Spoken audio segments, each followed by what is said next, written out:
And welcome back, everybody, to another edition of Tailgate Talk here at the Sun Media Group. I'm Justin Pelletier, along with Randy Whitehouse and Cal Oakes. It's not that cold, you wuss.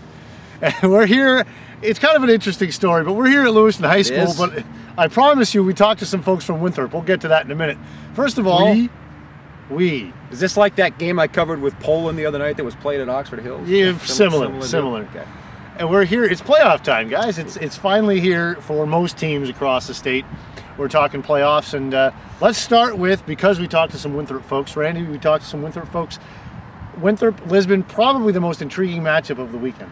Yeah, tight game last week between those two. Winthrop beat Lisbon 7-0 to leap up to the 5th spot. It didn't get them the home field this week, and certainly you have to give the advantage to the Greyhounds because they have the home field, and because Dick Moynihan and his staff have an extra week to prepare for the Ramblers. But Winthrop's one of the most improved teams here down the stretch. They've been playing very well. Defense has been playing very well. Young team that has really come together in recent weeks. It's one of those things, too, guys. You look at, I'll get to you, Cal, here in a second. You better. Winthrop and Lisbon, there are no secrets anyway. I mean, you don't sit there and say, "Oh, Lisbon's saving this play for that," and whatever. I mean, it's two programs that know each other very, very well. Right. Winthrop's won the last 4 games in the series. They traditionally play at the end of the year. You know, historically, you don't want to give a Dick Moynihan coach team a second chance. You saw what happened last year. Dirigo lost the playoff game after winning the regular season matchup rather handily. So we'll see how it goes this time. Back-to-back weeks is an even different dynamic. And you've got some Winthrop folks that had something to say about it as well. Cal, Randy, thanks for that. We'll get some comments from Winthrop's coach and a couple of players. All right. Here with Coach Joel Stoughton from the Winthrop Ramblers. And Coach, getting ready for the playoffs here. I imagine it's a pretty exciting time here in Winthrop. Yeah, we're just we're in a good spot and just playing Lisbon again, and just didn't really expect to be here this year, and we're fortunate to be where we are. Well, we'll talk a little bit about that. You had a very young team coming into this season, basically just one star back on defense. Yep. And had some early struggles, but the team really seemed to come together and is playing its best football down the stretch. How were you guys able to do that? Well, we just were able to do some things where we take a look at our strengths and weaknesses for the first month of the first 4 weeks of our season, and we scrapped some things that weren't working, and we started putting some more time into some other things. One thing that was really evident, just being young, was we weren't able to tackle well, so we've been able to focus on that. And offensively, we've just been able to find the people in the right positions to get the ball to. We wanted to be able to make the playoffs this year. We thought we'd squeak in maybe a 7 or 8, and then things just started coming together for us. And right off the bat, when we knew we had a lot of talent, we just weren't sure it was going to fit in, and it's starting to fall into place for us. The formula for success last year for you guys was your defense, and that group's come together lately, and I know you've been pleased, especially with your group up front and how they've done. Yeah, we've just been able to get some penetration up front, which really, we started playing the 50 this year, and we sat in that for a while to try to, remove some of the bubbles, and we're starting to read better and be able to go back to the 40 and get our linebackers, who are our fastest units, over the top, scraping as well as containing and playing some games up front. So that's just, it's come to fruition for us, and we're very fortunate that the kids are playing the way they are, and I hope they'll continue and make a run. The offense has been coming together the last few weeks as well, and again, up front's been a big key for you guys, the offensive line. We've been able to, the guys are starting to pick up blitzes, change the blocking schemes at the line of scrimmage, and do those types of things. Travis Luce at quarterback, just getting some confidence has been really great for him.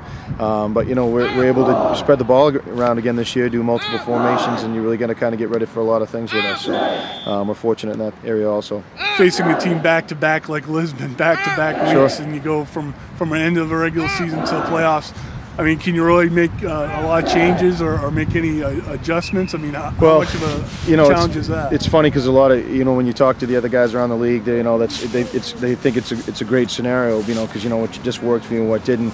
But being around for 15 years or so, knowing Coach Moynihan, he's got something up his sleeve. I'm sure he's working some different formations, and that staff over there is just fantastic. It's making me nervous to keep me on my toes. I know they're breaking everything down, and they'll find our weakness and exploit it quickly. And it's just our job to make sure we're still focused on those guys.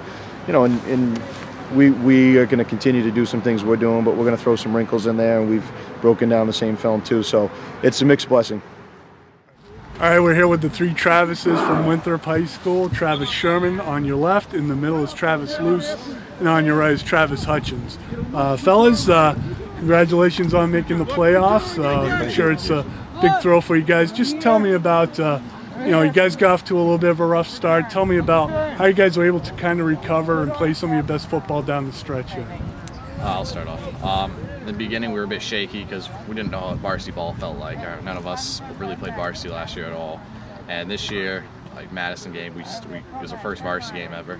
And we were a bit shaky, and then throughout the season, our losses go like they bounce off. It's win, loss, Yeah. and finally we just got 2 wins. A second win last week. We're finally starting to come together as a team. Our chemistry's up pretty high, and we're rolling into the playoffs, going 5-3. You want me to pause between questions? No. Tell me about one of the things that the coach was talking about that was the key was the protection that you guys are giving to the quarterback there. How have you guys gelled together as an offensive unit, offensive line? I think Coach Clark, he's one of our coaches. He played in the state game in 2099, and having him as an offensive line coach really helps us with drills, just to step down in protection and what he says. So basically we have a lot of trust in our coaches, and especially Coach Clark. So as long as we can do what he says and just step down, we hope to protect our quarterback so he can make some good throws. And building off that, we also have a lot of trust in our players. We really don't get down on each other, and if we just regroup every play, whether it's a bad one or a good one. And you guys are a very balanced group too. I mean, you guys can run the ball. You do run the ball very well, and you got to go out there into a game with feeling like you have a pretty good game plan, pretty good chance of moving the ball, right? Yes, always do. Yeah, Coach Stone, every week, every Sunday, all the coaches get together, they watch the game film at least twice and break down everything, and they get a game plan, solid game plan going for us. Every Monday, Coach Stone lays it on the line for us. We take it in, and we run it all week, and it works good. Yeah. Can't talk Winthrop football without talking about the defense. The 2 guys on the end there are a big part of it. Just tell us about, you guys got a big shutout last week, and you've played very well the last couple of weeks. What's been the key to success here recently? I think just in the past few weeks we've had a lot of trouble with tackling, but in these 2 weeks we've had a lot more. We've been tackling a lot better, so it helps to become one as a unit and not really get down on anybody. And plus, our coaches have a really good game plan for defense. Definitely. And with our athletes that we have, we just try our hardest, and we hope things like that, like shutouts, happen more often. So. What's the key to good tackling, Travis? What turns that around for you? Mainly, our coaches have just taught us to stay low and wrap up, and gang tackling is also a big part of it, where just everyone forges to the ball, and we've been doing that a lot better too. Big game coming up against Lisbon. It's playoff time. This team went deep into the playoffs last year. What do you think you guys learned from the run last year that you can take into this postseason? Always keep your heads up and get ready for a game. Yeah. When there with your heads high, your confidence up there, not cocky, but confident.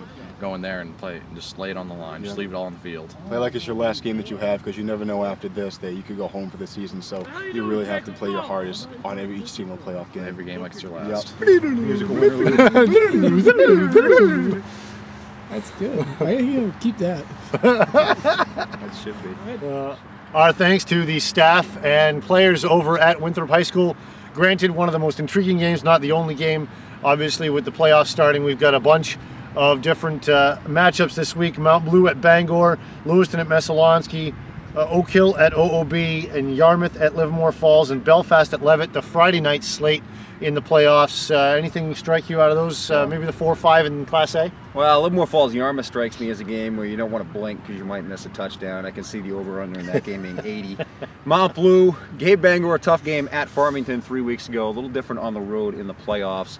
And Lewiston Messalonskee seems to be the game of the week. It's the South Division against the North Division. Messalonskee with one fewer victory, but has the home field by virtue of having played Bangor and Lawrence and playing in what is perceived to be the tougher division of the two. Messalonskee has lost 2 straight, but they've beaten Coney, Mount Blue, and Skowhegan this year, so they've beaten some good quality opponents. And Lewiston coming off back-to-back 29-26 victories here, so if it's a tight game, What are the odds of that? Yeah, exactly. Especially playing EL last week. Maybe they'll bring the throwbacks back this week. I hope Those were cool. Those were neat jerseys. I'll give them that. Belfast at Levitt, guys. Okay, we'll skip that one. Oak Hill at Old Orchard Beach. Kind of interesting. At one point in the season, we thought OOB was going to be where Oak Hill is, and thought maybe Oak Hill might be where OOB is in the standings. didn't turn out that way. Intriguing there with common opponents. I believe they've both beaten Yarmouth, and they both lost a close one and a frustrating one to Lisbon. So it should be a pretty even matchup. Again, you got that North versus South dynamic. That the North Division of the Campbell Conference seems to be the stronger of the two, and that might give Oak Hill some hope, but OOB with the home field. Oak Hill gets a boost this week. Josh Allen's expected to be back in the backfield. They certainly missed him last week against Miranda Cook. OOB, a very balanced team, just like Oak Hill. They can run with some bruising running backs. They have Dean Perrone, one of the better quarterbacks in the conference, so could be some points put up on the board in that game too. And lest we forget, the rivalry. The Rivals! Is back this week. Mountain Valley takes a visit to Cape Elizabeth in regular season action. Class V wrapping up this week. We've got the Battle of Shaker Hill with Great New Gloucester in Poland. Sounds very revolutionary. Doesn't it really? And we have Mountain Valley, Cape Elizabeth. Randy, your thoughts on that one? The Shakers are very peaceful. Cape and Mountain Valley in a very unfamiliar position going into this game, coming off a regular season loss, and that was probably the worst thing that could have happened to Cape, quite frankly. Sort of a wake-up call for the Falcons, and I'm sure that they'll be spitting nails this week. But, you know, I've said all year that I think that this is Cape's year. I just think they have too much talent, and, you know, we'll find out Friday night if the Falcons are truly a threat for the Capers this year. And if the Falcons should win that game, we could have the dreaded three-way coin flip for home field in Western B, which will be entertaining. Certainly, Cape, if you want to be someone's rival, you got to consistently beat them on your home field when you get a chance, and they'll have another chance Friday night for a second undefeated regular season in 3 years. Thanks, guys. Thank you very much, and thank you for watching. Hopefully we'll see you out there at some of the games this weekend.